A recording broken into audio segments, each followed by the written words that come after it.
Hello, everyone. Welcome to All Things Odd. I'm Dr. Natalie Phillips. And I'm now Dr. Haley Guyette. Yay, Dr. Haley Guyette. Yay. So she is now Dr. Haley Guyette. Man, we've had her since she was a student, an audiology resident, and now she is a full-fledged doctor. So congratulations, first of all.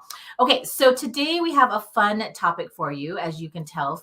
But before we get there, we always do our logistics. So I have some information and some announcements that Haley is going to take over. So I'm going to let her do that. Okay, so what you're seeing now, that is our YouTube page. So we go live every single Thursday at 12:30 Mountain Standard Time. There are a whole list of past videos, but you can also click that subscribe button and turn on those notifications to make sure you know when we go live on YouTube and Facebook.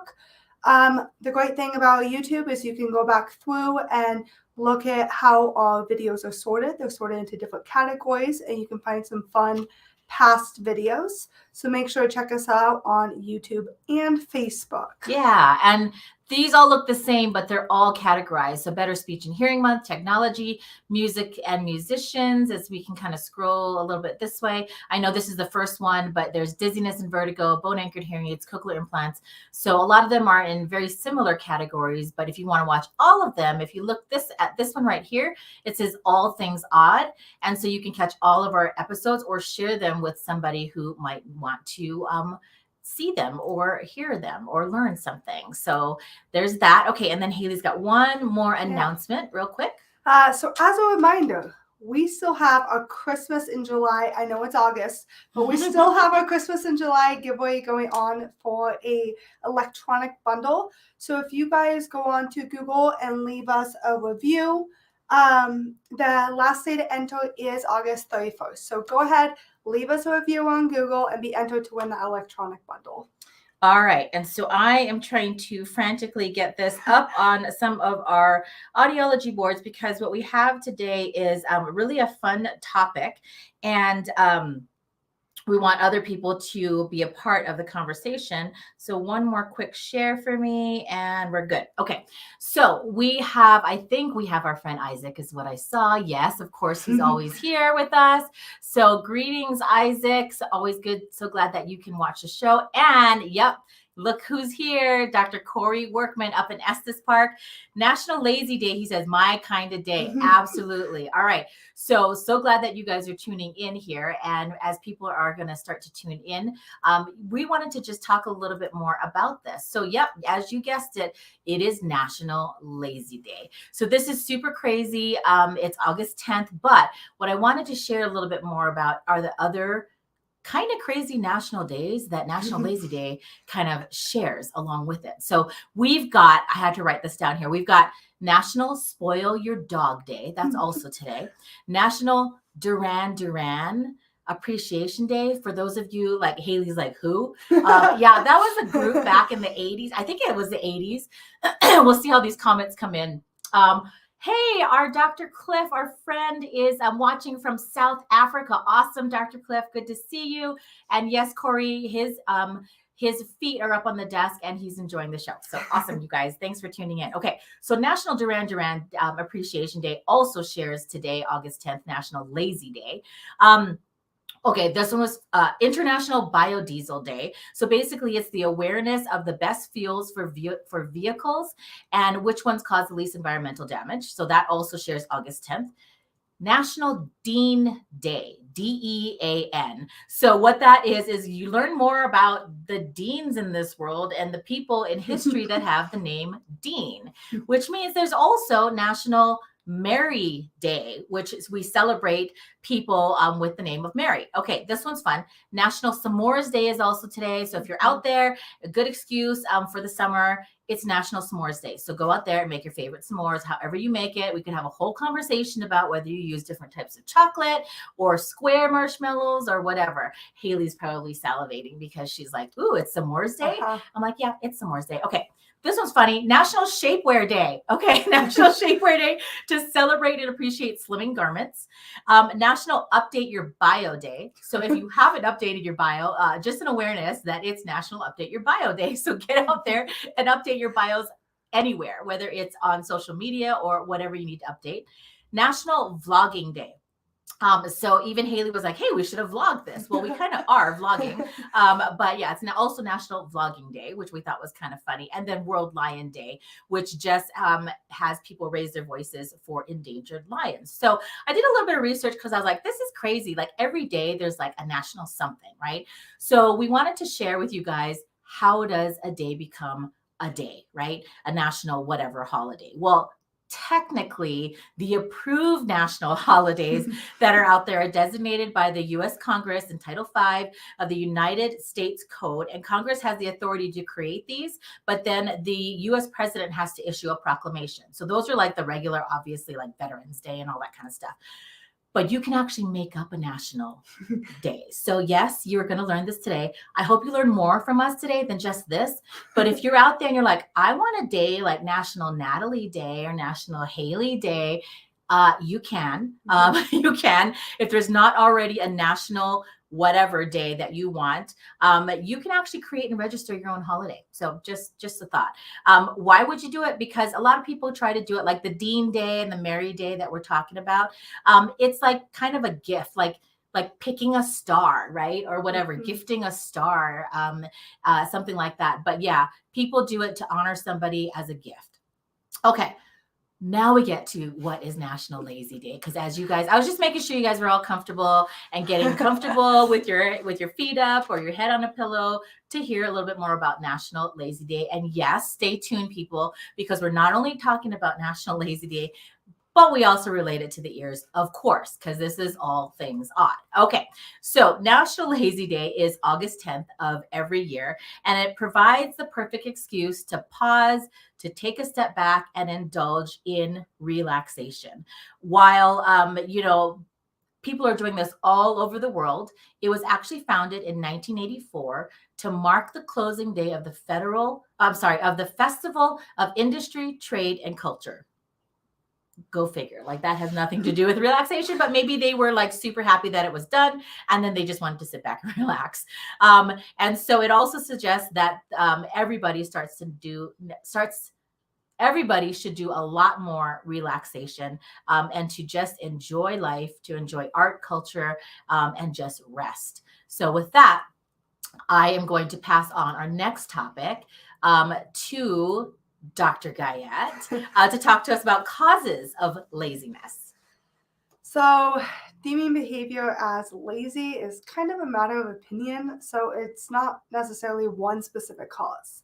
However, there is research to suggest that age, habitual behavior, environment, energy, willpower, personality, and level of distraction can make someone procrastinate more or not.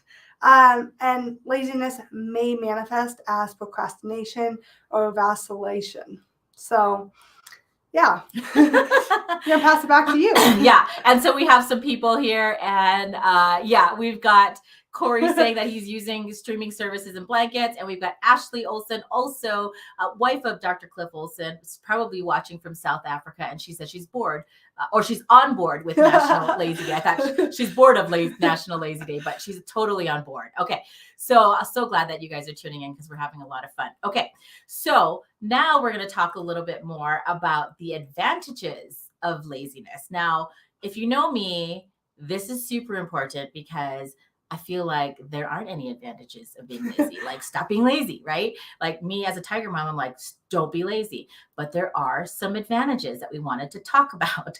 So obviously, again, we're not telling you this so that when you are at work or you are getting paid to do something that you are lazy, but for you to take a day off or so, like August 10th every year, National Lazy Day, to actually rest. This is why it's so important. Okay. So yes, having a lazy day definitely gives your brain a little bit of a break. And it also gives your body a chance to recover, and it reduces stress, which could help you make your productive days or your non-lazy days a little more productive. And it's also an easy way to prevent burnout. So I think that's super interesting. And burnout can lead to chronic susceptible diseases as well. So we definitely want to make sure that you do take some time out, right? Now, another one is fortunately for all the people who are how do I say this? Who want to cop to the fact that they are lazy. So for all the lazies out there, science has evidence showing that laziness might actually be a sign of intelligence. Yep, you heard that right. Laziness could also be a sign of intelligence. So, that being said, for some of you who like don't know how to take a lazy day, and I'm just pointing at me, okay, it's super important. And here are some tips that we wanted to make sure that you understood when you are going to take your lazy day. Definitely do things when they need to get done. Know when to stop if you're no longer being productive. Know that it's okay to just spend quality time with people that you love. Remember that you are entitled to your alone time, not entitled to laziness, but entitled to your alone time. Don't feel guilty about being lazy. Instead, use that energy to try to revitalize yourself, right? Um, and then also use these days to maybe help you process for bigger events. And think of the lazy days as a reward for all your hard work. So those are just some tips, because for some of the people out there that are like, I don't even know how to be lazy, like those are some tips that we have for you. Just checking the boards here.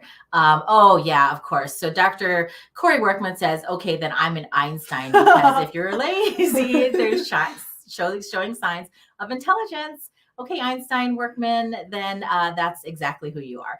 All right. So with that, we're going to head over to how did this topic become part of All Things Odd, and how does it relate to the ear? So with that, I'm going to then pass it over to Dr. Guyette. Okay, so you've probably heard of lazy eye. It's pretty much the same thing, but with ears. So lazy ear, or it's amblyaudia. So that is the term for a lazy ear. So the term was coined by Dr. Deborah Moncrief, describing difficulties in speech perception, especially in noisy environments. When both ears are needed, especially for sound localization and intraoral cues. So intraoral meaning both ears. So when both ears are needed in those noisy environments. So a deficit of binaural integration of information entering the auditory system. And binaural information is when you have input coming in from both ears at the same time, and you have to combine the two. And that's combining the two inputs from both ears. So for these people, you can present with normal hearing on an audiogram, or another term, hearing evaluation. Yeah, so I'm going to pause real quick. So for some people that are watching that are audiologists, this sounds very familiar, right? Yeah. So this lazy ear that we're talking about, you can present with normal hearing, but you have difficulty hearing in noise. And so you guys are already starting to know that this term amblyaudia, so amblyopia is going to be lazy eye, right? But lazy ear is called amblyaudia, right? Amblyaudia.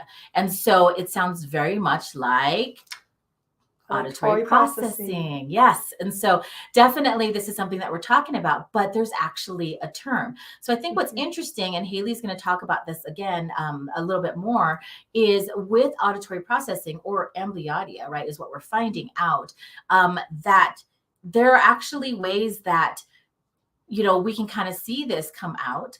But then also the biggest question is like, when do we see this come out? And so we notice it in our testing, but when would somebody that might have that struggle, right? Like today, we just had a patient with a head injury, right? In an accident, car accident, head injury, normal hearing, and she complained of difficulty hearing and noise. So again, you're looking probably at, we're going to have her come back for an auditory processing disorder evaluation. But it's possible that she has this, that it doesn't, she doesn't get the input in, right? And from both ears. And that's this amblyaudia, this lazy ear. So, okay. So then Haley's going to talk a little bit more about what research is finding about this, and whether or not it's something that we need to look for, or as you, a patient, can take a look at as well. Yeah.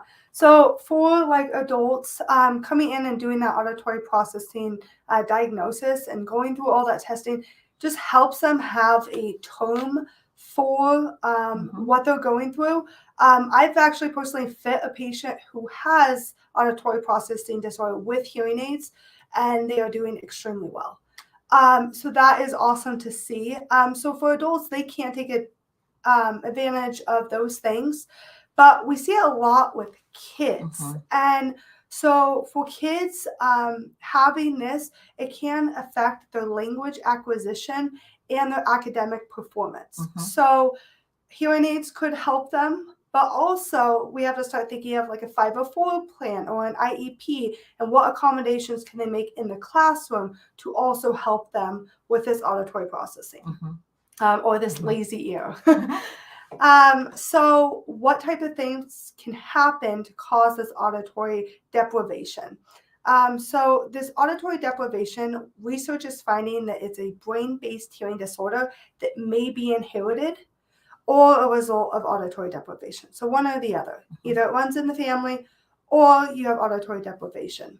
So some of those factors that may cause that include recurrent ear infections, which you see a lot for children, especially. And then according to the pediatric audiology studies and the latest US Census data, approximately 12% of children, or in other words, 2.6 million children in the United States alone, will experience at least one bout of otitis media severe enough to cause a brief, mild, conductive hearing loss before reaching 5 years of age. Yeah, that's huge because so what people are finding out is, first of all, ear infections sometimes are not seen, right? So if you're a parent, like you don't know your child has an ear infection unless their ear is hot or they're tugging at their ear. Sometimes it's one ear, sometimes it's both ears. So it's hard, number one, as a parent to identify it.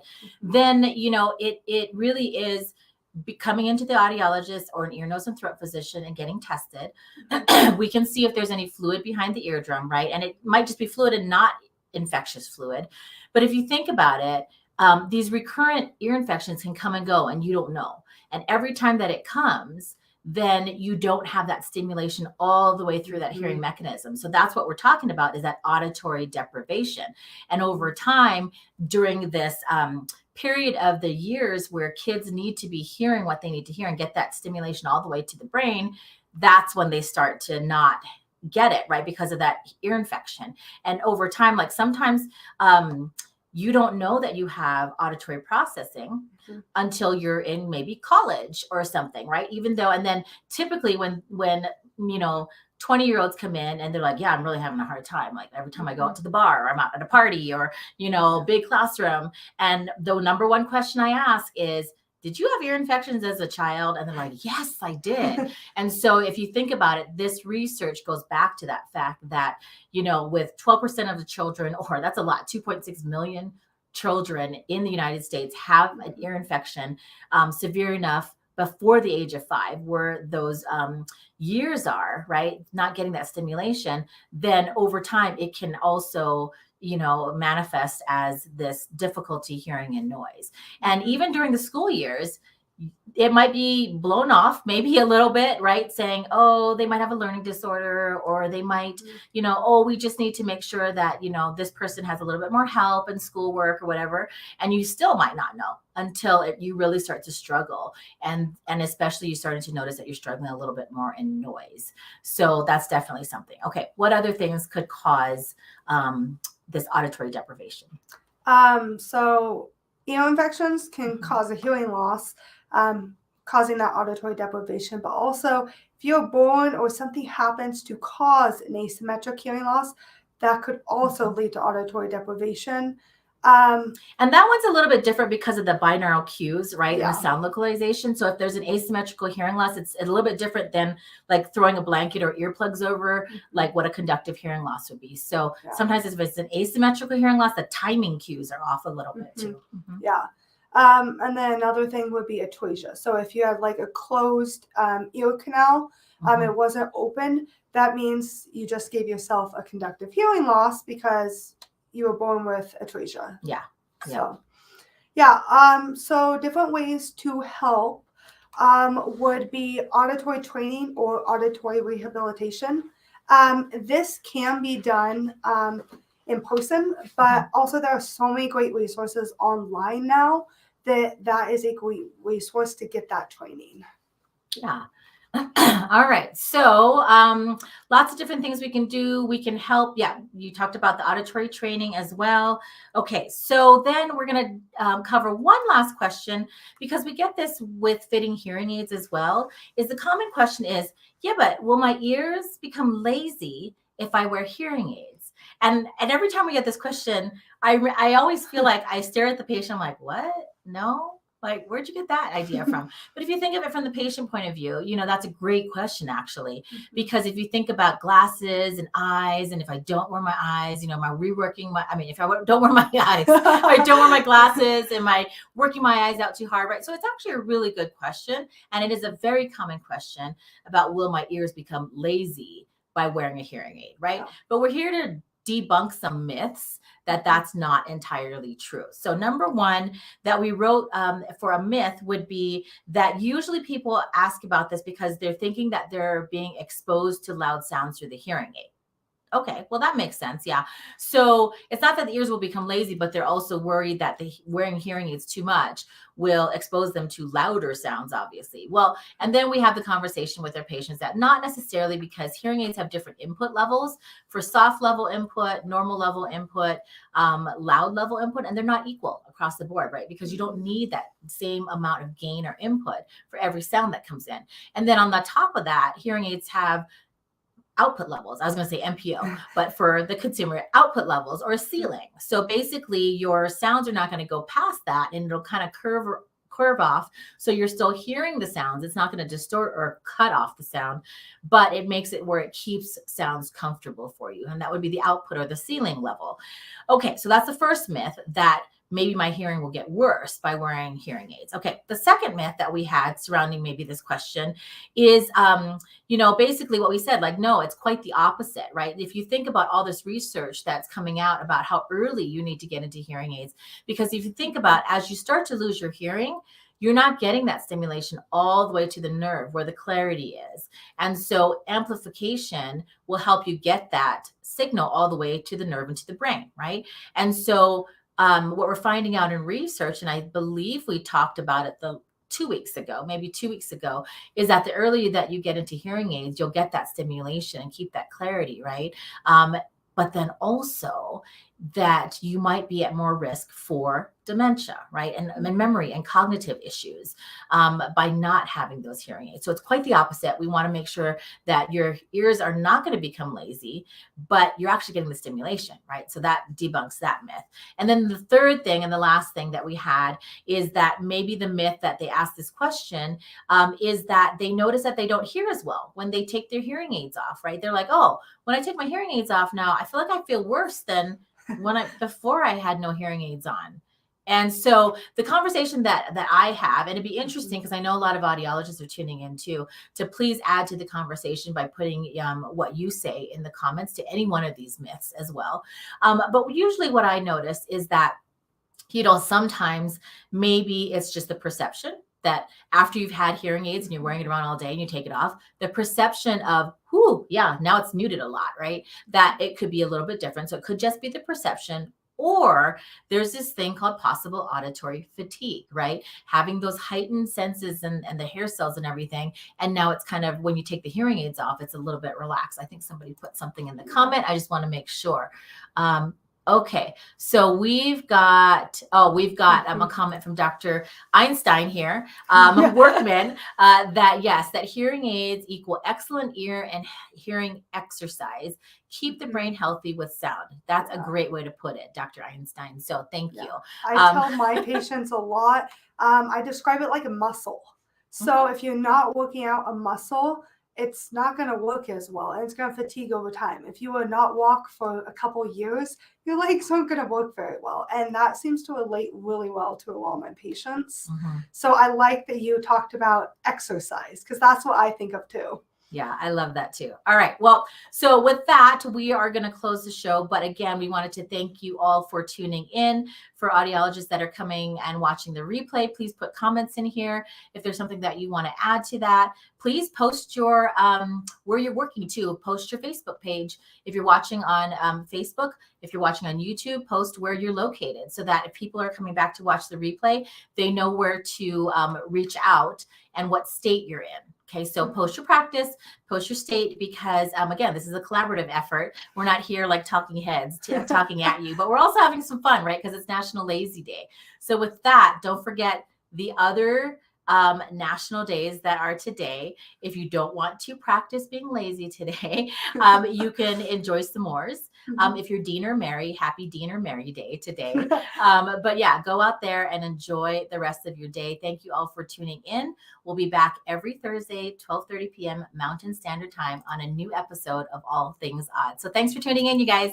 Bye. Bye.